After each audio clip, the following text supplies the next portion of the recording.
I'm gonna walk us backwards from the current moment and up to like how we are here today and like the false assumptions. Well, I mean, one of the things that we have been hearing a lot from officials in the Israeli government and those advisors outside is just like that the goal is the thinning of the Palestinian population in Gaza and leveling down the Gaza Strip. With the assumption is whether we agree or disagree or this is possible or not, with the assumption is that such situation of thinning the population and leveling down the Gaza Strip would give the Israeli government, the Israeli military, a better positioning and a better ability to control the strip and actually guarantee the safety of Israelis. It is actually the contrary in reality. It is in areas where there's underdevelopment, whereas like less population, that militant groups thrives.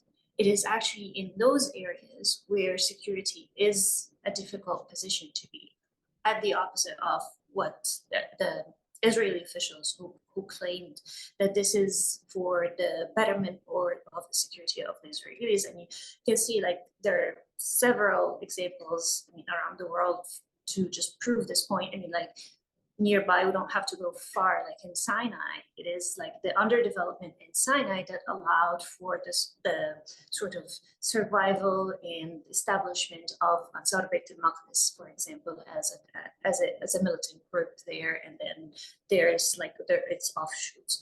So the idea that this would guarantee security for the Israelis is a false assumption.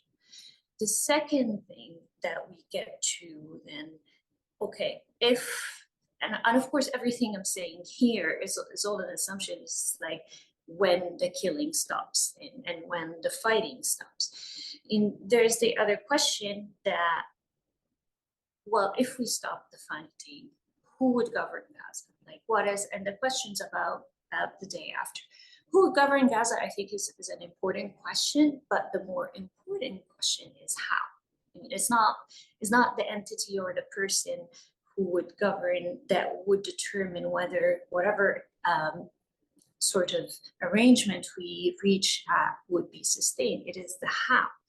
And I think there's like a conflated idea between control and governance, and thinking that one leads to the other. It's actually, I mean, it is good governance, and the ability to govern is what would stabilize the situation in Gaza. And in order to do that, there are certain ingredients. I mean, it's like your ability to, the capability to govern, which means that you have the people to implement, and you have the resources to do it, and you have the safety and the environment to be able to do that.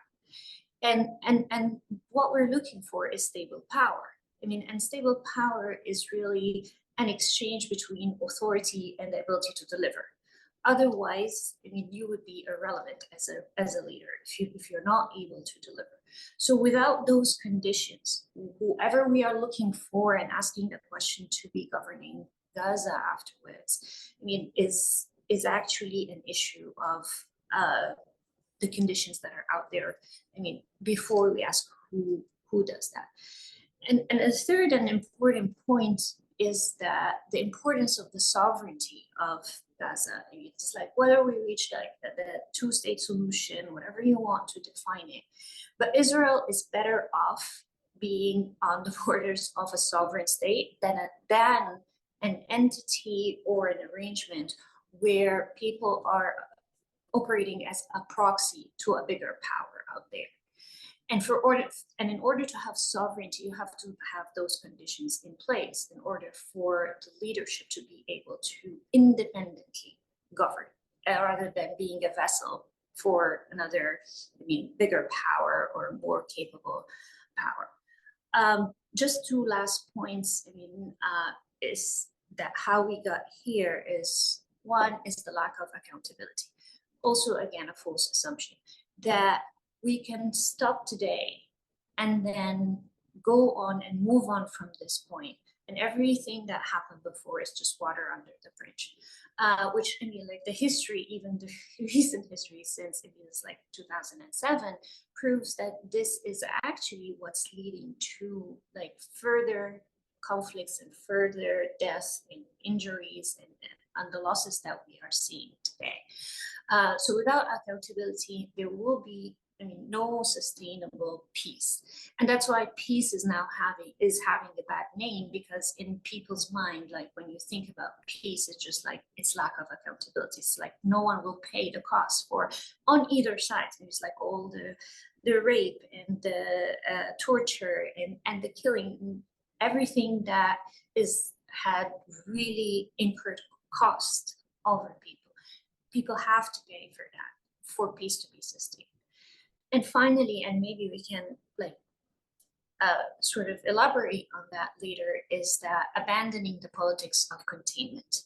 And particularly here, I'm talking about the international community and the United States, that thinking that it's like you just want to contain everything within the borders of the country, whether authoritarianism, corruption, whatever, is just something that you can just contain there, and whatever happens inside between the governing body and the population is their own, and it's not going to affect security outside of those borders or the partnership in them.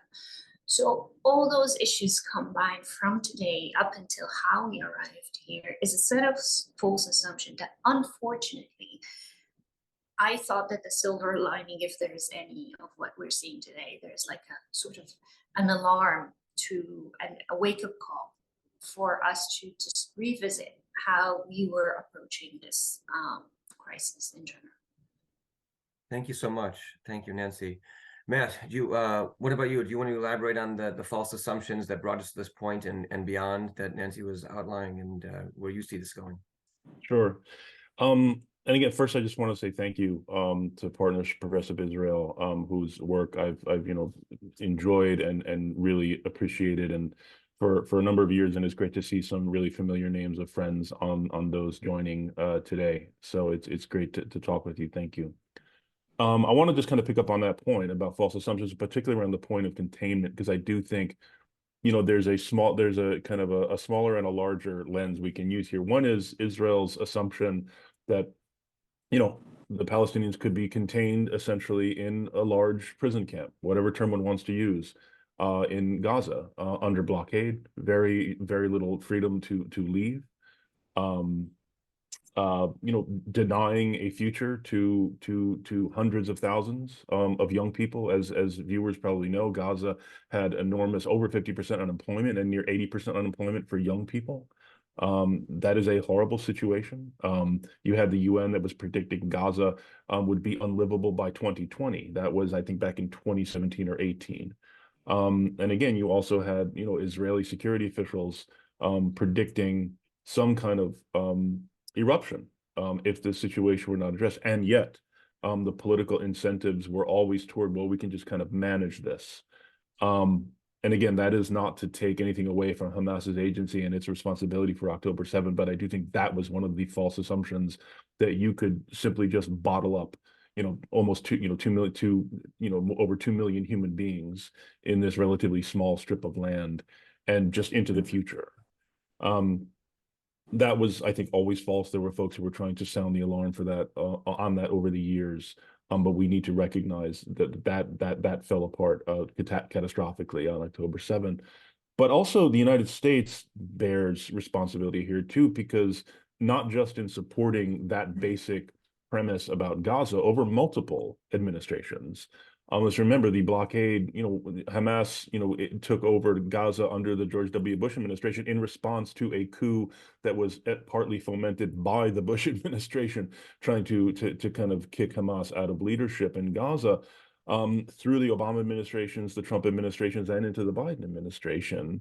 So they shared that logic. But also here, I want to talk about the Biden administration's general approach to the region, which shares a lot with Trump's approach, unfortunately. The Trump administration to help broker the Abraham Accords. I mean, how much of a role Jared Kushner actually played in that, I think is still up for debate. But they kind of brought this forward as a way, look at all this beautiful peace and normalization that is breaking out in the region. And leaving aside whether one accepts those two kind of labels, I mean, and I'll note here that normalization is actually a very, very good thing, and we should all support it. But that so-called normalization was premised on not just the kind of containment of the Palestinians, but the containment of all the region's people. It was essentially, consolidating authoritarian rule across the entire region, in the interest of undemocratic governments. And I have to, whether one accepts that the government of Israel is democratic, it's certainly not democratic for the Palestinians. It rules and controls in the occupied territories. And the administration's logic for this, there are a number of angles here. One is President Biden's own personal beliefs and commitment to the U.S.-Israel relationship as he defines it, but also the larger strategic picture was toward competition with China, and that I think that is the lens through which the Biden administration approaches all of its foreign policy. Everything is seen through how does this help or hinder U.S. strategic competition with China, and I think that's clearly what was driving the overall policy. Initially the administration, Biden came into office and they were kind of keeping the Abraham Accords at arm's length. They were saying, well, we'll see what can be built, but after a couple months, they just fully embraced it and decided that this was a basis for an entire regional policy. And the main reason for that is they wanted to try to just keep a lid on the Middle East and, quote unquote, keep it off the president's desk as much as possible so they could focus on the real game in their view, which was competition with China. And I think that has been completely blown up by the last couple months. And I am concerned that they don't seem to have really grasped that yet. But again, I think part of why that was never going to work is precisely because it was premised on delivering security and prosperity for the people of the United States through the repression and denial of rights for millions of people in that region. And so I think we need to take that, there is certainly an Israel-Palestine piece here, but it is consistent, unfortunately, with I think an approach that this administration has taken in the region and elsewhere. Thank you. Thank you so much. Can I build a point you raised? You did say something sort of briefly. You mentioned, of course, Hamas is responsible for what it did. A lot of what you're trying to do is to explain how we got to October 7th and beyond without justifying or excusing anything. So I'd like to explore that for just a little bit, if we could. What is, a lot of, I certainly have from many of my friends and family, and I'm sure many of our listeners have been asked a question like, given Hamas is responsible for what it did, given that Hamas has this military capability, what was or is Israel supposed to do, right? That's a very, very common question that we either ask ourselves or are asked by our friends and family. And I'm not talking about those, who are outwardly calling for genocide. I'm not even talking about about the Israeli government or anyone behind them saying, level Gaza, kill everyone, expel, new Nakba.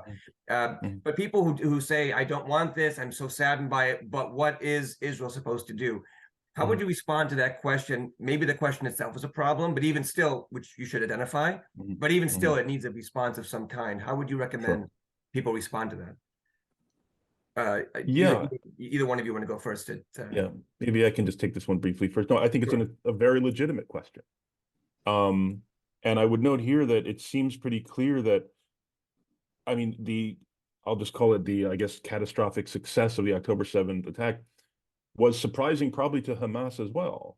I think some Israeli security analysts have suggested that just the ease with which they managed to break through the fence line and broach that it's not a border, but that line between Gaza and pre-67 Israel was shocking, and part of that is because the Gaza fence line was relatively loosely guarded because so many troops had been redeployed to the West Bank to protect settlers who were in the process and still are in the process of really escalating their attacks on Palestinian civilians in their effort to kind of, drive Palestinian communities off of land that they want to take for settlements to consolidate permanent Israeli control in the West Bank.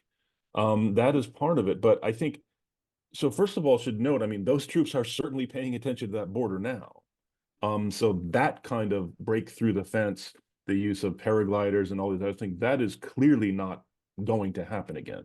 And I say this because, yes, when people say, well, Hamas, Sinwar has promised that they want to do October 7th again and again, I take that very, very seriously, as everyone should.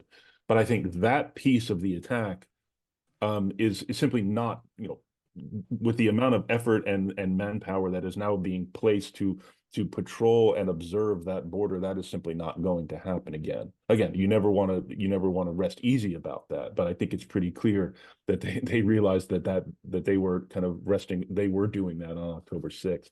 The issue of, I say, rockets, clearly, I mean, the Iron Dome system is, you never want to say it's okay, but I mean, the Iron Dome system, I think, really does perform pretty impressively on that. But again, we've gone through several rounds of this, where you obliterate a part of Gaza, and then hope for the best. Now, this obliteration is far more extensive than we've seen in the past, but in a way, it is kind of just repeating that. And ultimately, using the cover that's given by Iron Dome to actually pursue a political process is part of what we are arguing in the piece. You will not deal with this militarily, and you absolutely have to deal with this threat. There is no question. But I think part of what we are arguing, and we do say this in the piece, is that Israeli leaders, Netanyahu and others, can say all they want that their goal is to quote unquote end Hamas. I think everyone understands that is not a realistic goal. But ultimately, what you can do is make Hamas irrelevant. And the only way you're going to do that is actually tee up a process, a real process that offers Palestinians a horizon for liberation and end to occupation. Can you elaborate just for a moment? And then, I'm sorry, Nancy, if you don't mind me asking to follow up, why is it not a realistic goal to quote unquote obliterate or eliminate Hamas? Do you mean in terms of their popularity with the people because more destitution is going to drive their popularity? Or do you mean in terms of their actual control of funds and weaponry?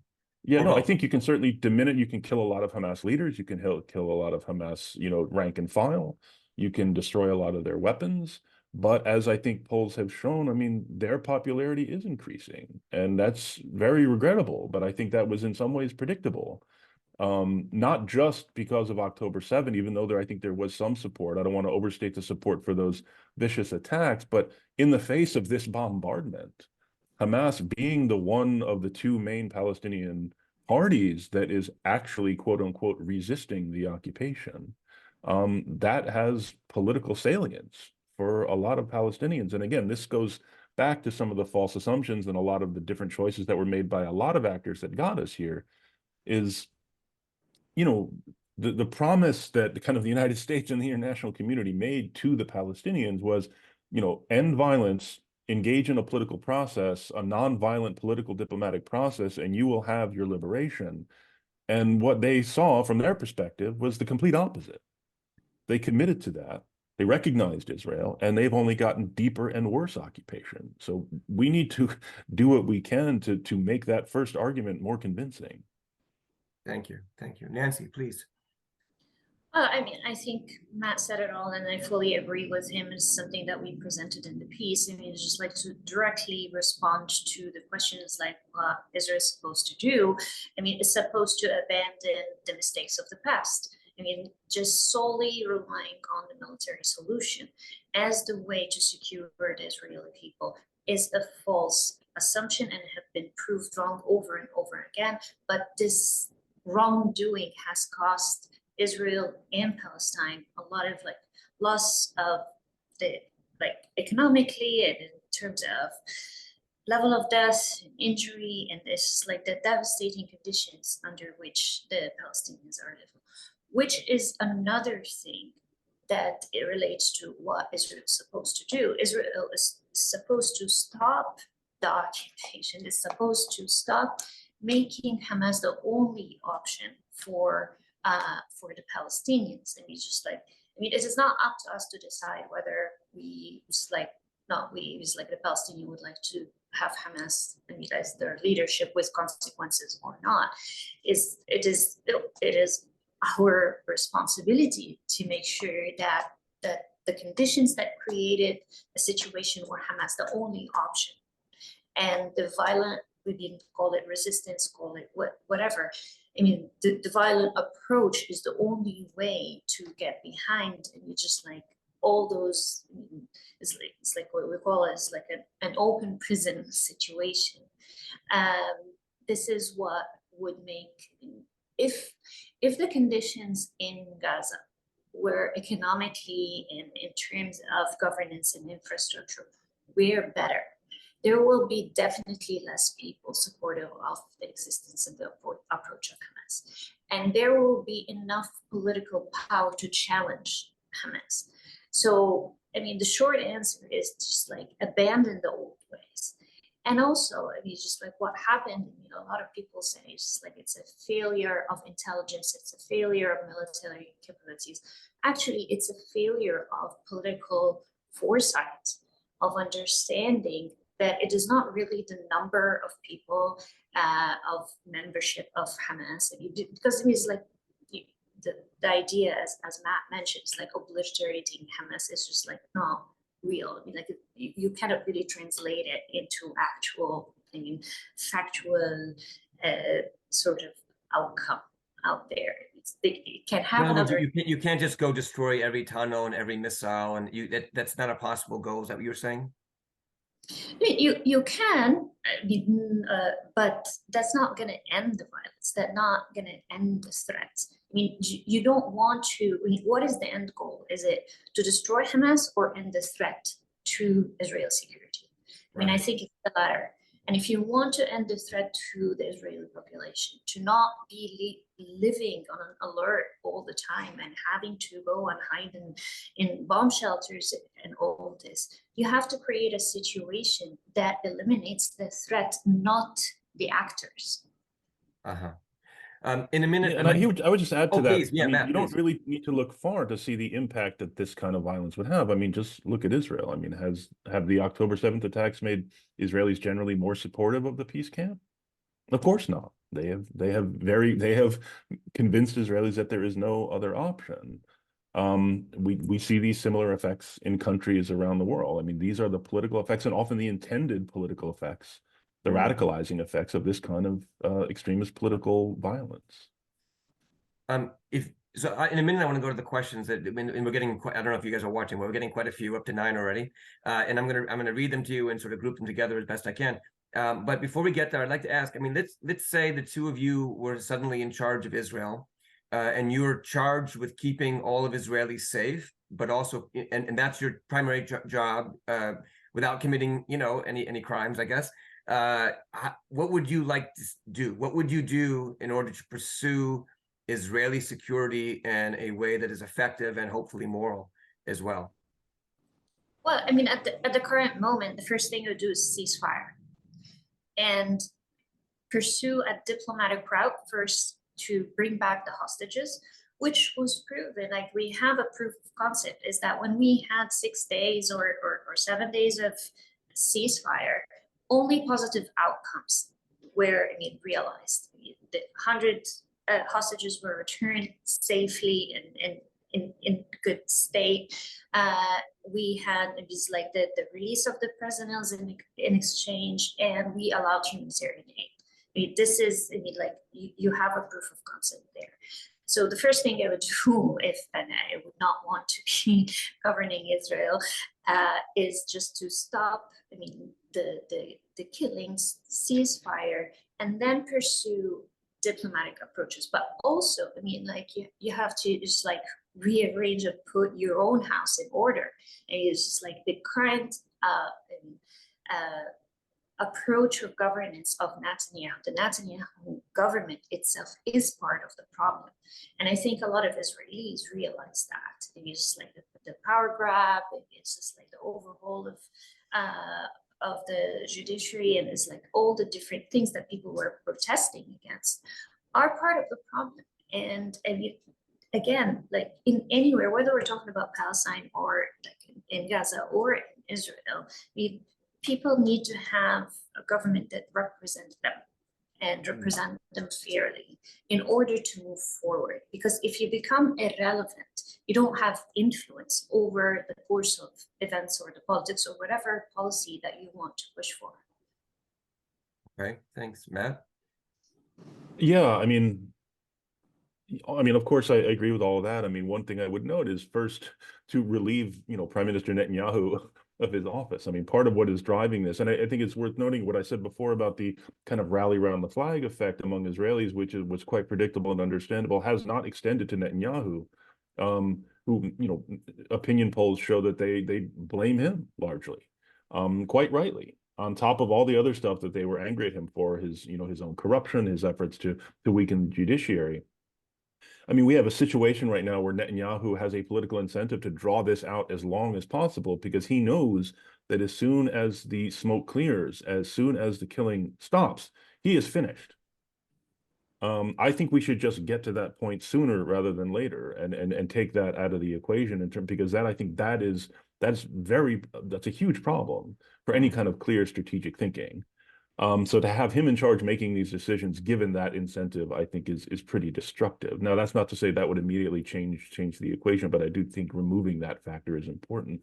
But yeah, as Nancy said, a ceasefire, and then also let's recognizing that Israel has an entirely just and valid,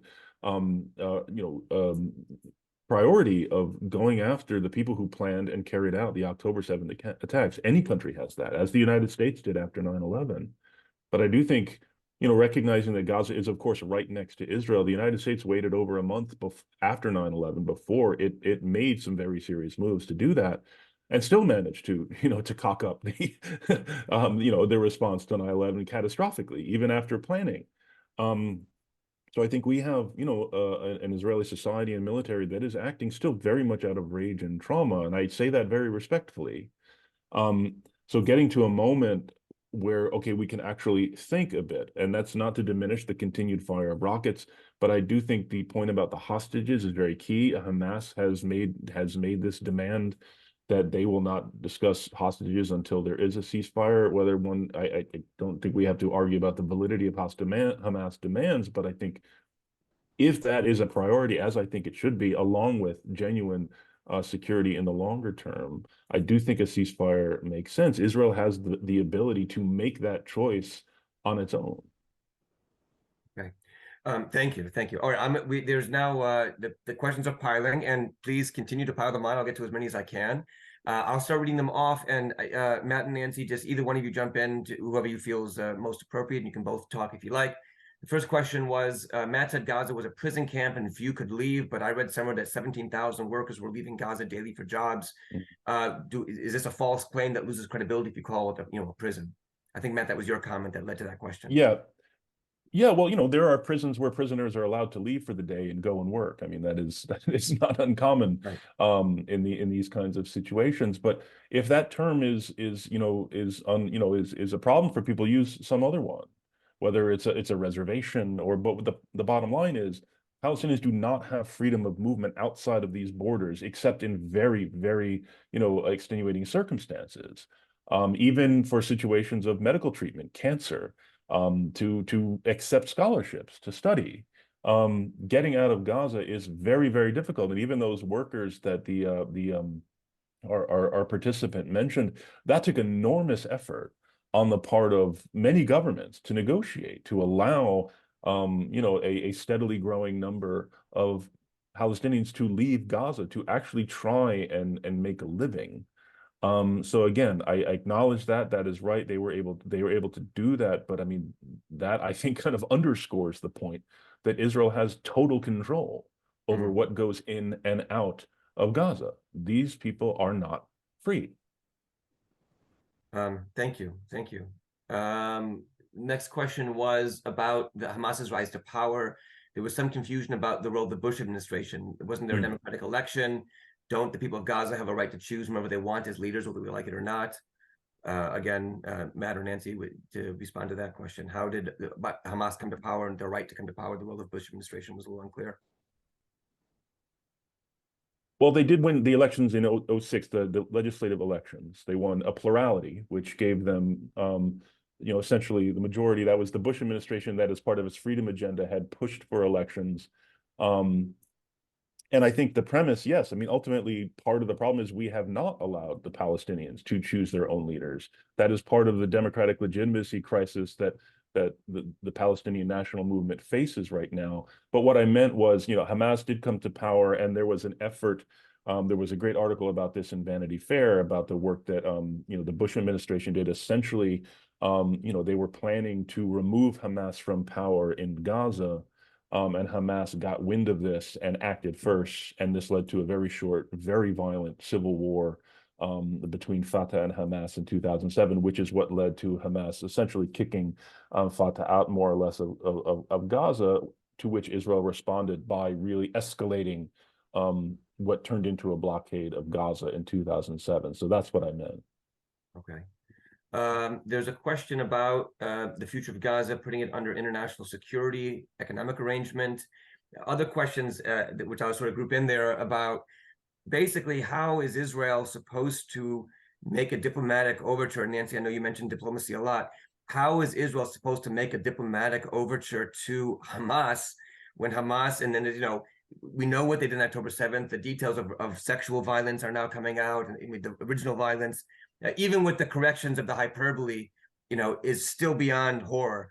There's a lot of questions, about how is the progressive camp supposed to sound credible if they are talking about making a diplomatic overture to something like Hamas. How would you respond to that, Nancy? Okay, to answer that, we need to put things into perspective, because it's good to analyze and go back and understand the root causes. But as we speak, people are dying by the hour. And as we speak, we know that in Gaza, the entire health system, collapsed. People are deprived of food, water. We have disease and hunger. These are all situations that are not gonna just remain as they are as we deliberate what can be done. And for the part of the question about Israel, we need to remember also that Israel is not the sole player here. It's not the only powerful player. Without the international community and without the support of the United States, Israel would not be able to at least see that the military option is the only option they have. And the United States have the power and the leverage to stop this. So it's not Israel's responsibility and capability alone that would whether to choose to go for diplomacy or not. It is also, there's the supportive power behind it that is enabling and supporting this direction. One where even if the rhetoric is that from the United States that we are against any break of international humanitarian law and support of civilians and protecting civilians. All this is just we're going to stay in the realm of rhetoric if it's not met by real policy change from the United States in particular, and the international community, but with the relationship between the United States and Israel. This is where the answers start, at least the answer within our capabilities. Within progressive American citizens, that we would not like to see our taxpayers' money contributing to this direction. And this is what we can do. We can stop this. And if Israel understands that it's just it doesn't have a carte blanche to continue the killing as it wants, and we're just going to supply you with enough weapons and arms to do what you want to do if you see that this is the way. This is, this will only be stopped if the United States also puts its weight behind a diplomatic process. And it's proven even in the short times. And I can give you different examples. It's not just the ceasefire. When the United States puts its weight behind a process, it does have an effect, and it have a positive effect. So this is the answer starts there, and not just imagining that Israel is a sole powerful player. Thank you. Matt, did you want to? You're unmuted, so I thought that was your hint that you wanted to chime in. Yeah. No, I don't need to add much. I would direct folks to a really great article by Khalid El-Gindi from the Middle East Institute that was published, I believe, yesterday or the day before in Foreign Affairs, addressing that issue of Hamas. What role can Hamas play, or should it play, or must it play, given the fact that it is an enduring part of the Palestinian political scene, acknowledging that Israel is certainly in no mood, quite justifiably, to sit down and, even though they are negotiating essentially with Hamas via Qatar over hostages, but to do a kind of handshake moment, nor do I imagine that would be in the cards in the near future. But there are ways to kind of get around this, to have a negotiating kind of coalition for the Palestinians, and there's a lot of things to be done. But before that, and before you actually get to a kind of Palestinian coalition that can speak credibly on behalf of all Palestinians, but that will require some buy-in from Hamas, like it or not. So yeah, I think that's all I'd add. Okay. I'm thinking about a news story came out a few days ago. The Israeli ambassador to England, Tovli, who's Likud, sort of an important member of Likud, and this is the position of the Likud government as well, said there was never going to be a Palestinian state. This is never going to happen, which is the position of Likud and the government, and obviously of Likud's parties to its, even further to its right. Is there, if Israel's position is there will never be a Palestinian state, but also we're not going to have a one-state democracy because that would make Jews a minority or equal binational state. Is there a future without either of those options? Say there's no Palestinian state.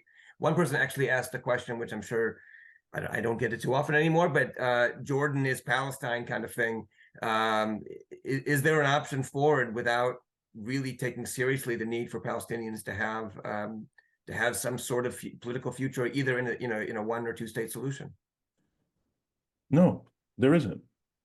I mean, Palestinians are, people can agree with or not, but they are a national body. They are a people. They have constituted themselves as a people, just as Jews have done. They have national rights. One of those is the right to self-determination.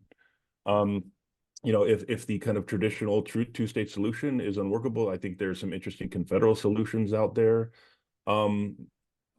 But there's getting to that. I think there are agreements to be made, but I would also say if we are serious about international law, as I think we should be, if we are serious about upholding, the so-called rules-based order, I mean, I think the tracks have been laid down for this. And I would add the Palestinian leadership, even though it lacks credibility and legitimacy at this point, has accepted this multiple times. I think it's not really appreciated enough. When the Palestinians sought recognition at the UN, which they now have as a non-member observer state, they did so on the basis of the 1967 lines. It is very hard for me to, you had the 1993 exchange of letters where Arafat recognized the state of Israel, but the UN recognition represents a very firm binding of the Palestinians to that commitment. And so again, getting from here to there is going to be really tough, especially when you have, an Israeli government that is explicitly opposed to this. And I think when, you had before this government under Netanyahu, certainly a government that was implicitly opposed to it, whatever Netanyahu would say, whatever he said at the Bar Ilan speech back in 2009, he showed on the ground in steel and concrete what his real intentions were constantly. And I kind of have to chuckle at all these American former officials who are acting aghast now that Netanyahu has admitted that he's against a two-state solution. It's like that scene in Casablanca where I'm shocked that gambling is going on here. Listen, he's been showing us for many years that he actually opposes this.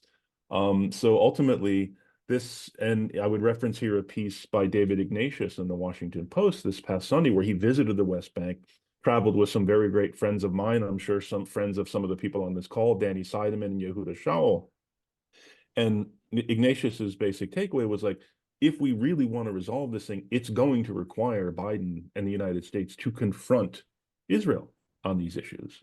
And I would hope we do so in a way that is constructive and supportive. But ultimately, if you have an Israeli government that is refusing to accept this really firmly rooted international consensus that is based in law, that is going to require a confrontation.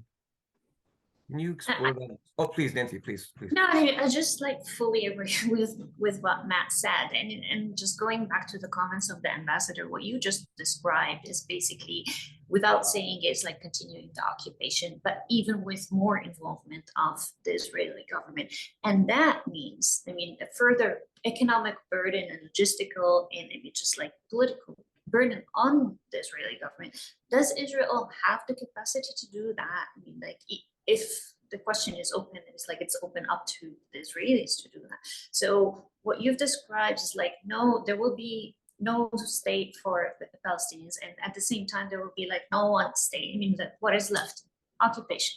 And occupation is what got us to where we are today. So basically is asking to continuing putting the Palestinian under such, I mean, dire condition, and putting the Israelis under threat permanently. Thank you. I wanted to follow up on some, well, let me follow. I know, Matt, you would want to respond to something from the chat, but let me first follow up, because a lot of people are asking, and you mentioned if Israel chooses this government, which they, just as Palestinians could choose their government, Israel has chosen this government. What can the Americans do? If you were now National Security Advisor or the president, what should America do as Israel's ally? And yeah, I think Robert Satloff just had a stroke when you said that. So. What do you want America to be doing? What power and leverage do we have? And what should American citizens, and specifically, especially American Jews, be advocating that America does with its leverage? I mean, I'll just add, I think making clear that the United States, again, is a really important partner and ally of Israel. We support its legitimate security needs, and we are going to support it as it deals with its very valid and legitimate security concerns. But as a country that is committed, or as I believe we should be committed, to a genuinely rules-based order, to a kind of a shared conception of international humanitarian law, there is a body of law that holds that there is a solution for this conflict, that recognizes that the two peoples in this land, Jews and Palestinians, have valid claims and are entitled to a homeland for their own national self-determination. And that does not require, like, immediately, placing sanctions on Israel or running through a whole set of hostile actions. But we really do need clarity on what our goal is here, what international law and consensus has to say about a solution here, and that steps will be taken against either party for in response to policies that are trying to foreclose that solution. And to the person who asked the question, how are you supposed to apply international law when Hamas doesn't take international law seriously? What would you say to that person? I'm happy to answer. Nancy, do you want to take that, or? How do you deal with a group like Hamas that does not take international law seriously? And certainly October 7th seems to have been a pretty serious violation of international law. Sure. How would you respond to that person, do you think? Well, first of all, I mean, supposedly that we're talking about Israel as a democratic country that respects the rule of law. I mean, it is Israel who is actually supposed to abide by international humanitarian law. I mean, like, this is like whatever you're calling Hamas is like they chose violence as their way. That doesn't mean that the answer should be like abandoning international humanitarian law altogether. I mean, if that's a question, I mean, I have a problem with the question itself, but I think it's just, I mean, difficult to imagine that just because, I mean, we have seen what we call, I mean, just very clearly a terror attack on October 7th and atrocities, that the answer to it is just like further atrocities, like killing of civilians and like committing like near war crimes that we are seeing right now with the support of the United States and, I mean, the international community. And I know, I mean, like, you didn't ask me this, is like you asked Matt if he would be like the national security advisor. I mean, I would love to see that, to be honest. One other thing is also important to understand that the crisis in Palestine is only a symptom over an overall problem of the U.S. policy towards the Middle East that needs to be overhauled. That needs to, again, as I said at the beginning, abandoning the politics of containment, but also abandoning the idea that you can just deal with the patrons and have relationship based on arms sales with the Gulf and the powerful countries in the region, and that somehow will control or fix or make the Palestinian issue disappear. And I think this is one important aspect that any national security advisor who's like serious about what they're doing needs to revisit and just like confront and change.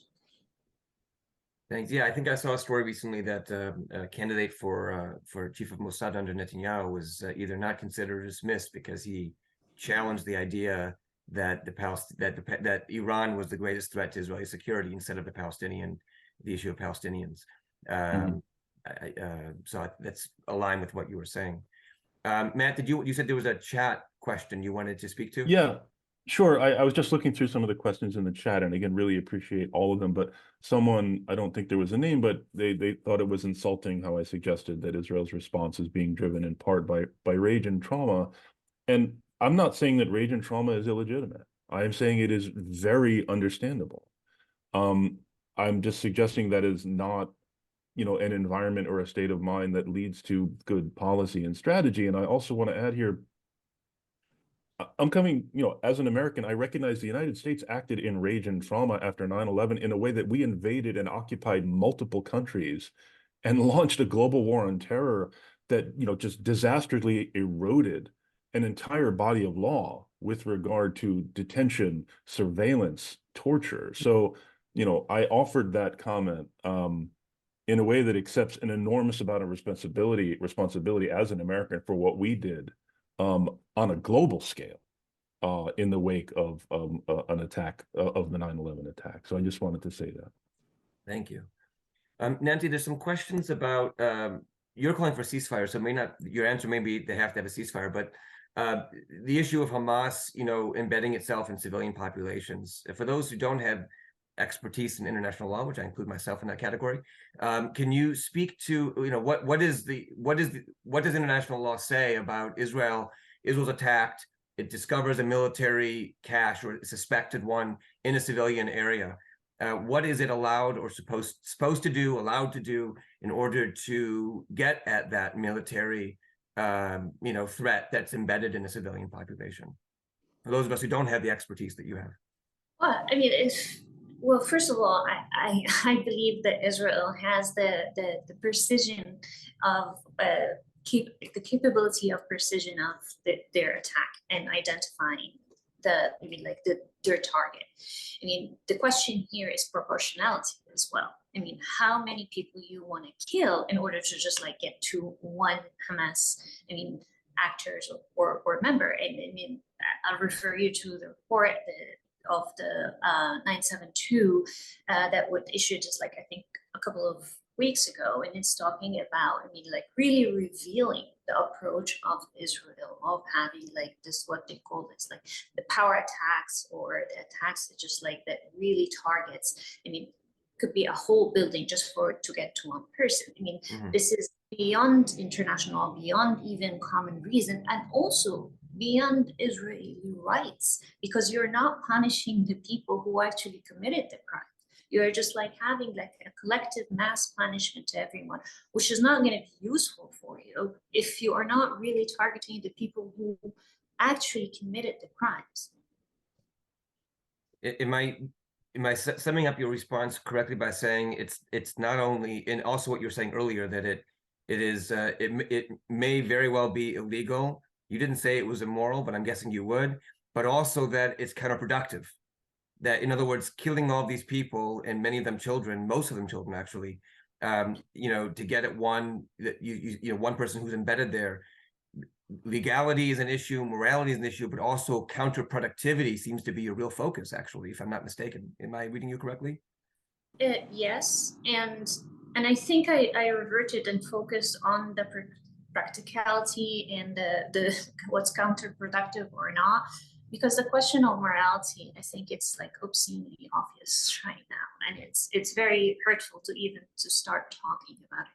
I think it's obvious. Just turn on the television and just watch and see. Our humanity being like it's collapsing, and our inability to prevent this is on us all, on all of us. That's why I didn't even approach the morality question, because I mean, for me, that's not up to discussion here.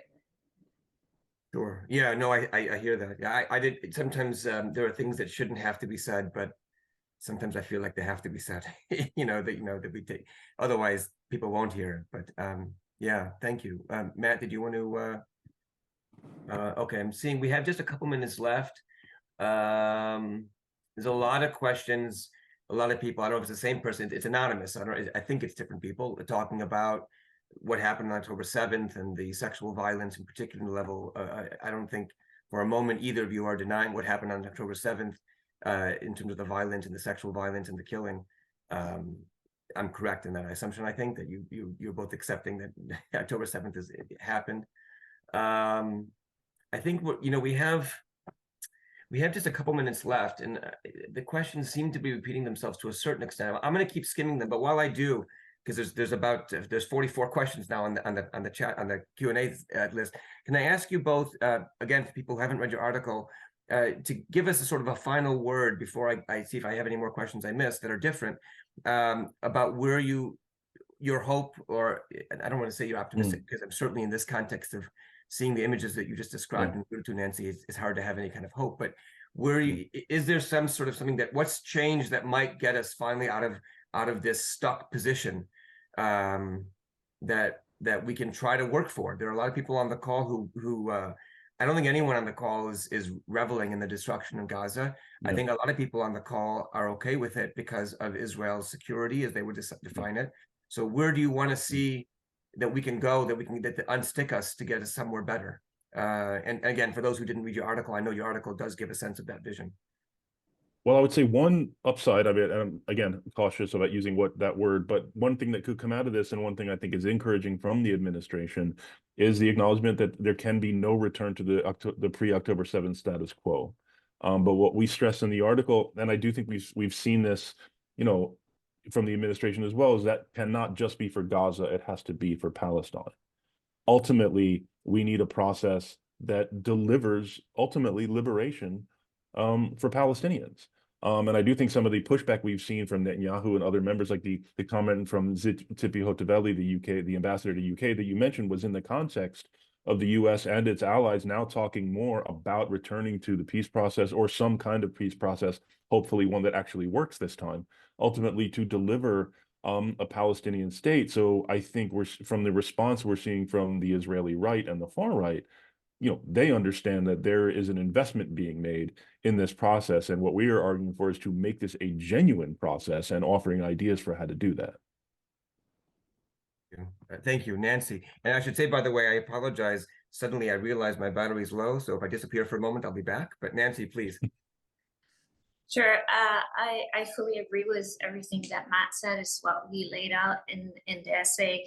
And again, just also not treating Gaza or the Palestinian issue as a separate, unique issue, and not look at the overall policy of the United States, the foreign policy of the United States towards the Middle East. I mean, abandoning the politics of containment and abandoning the process of the arms for peace kind of framework of this relationship that has not been conducive.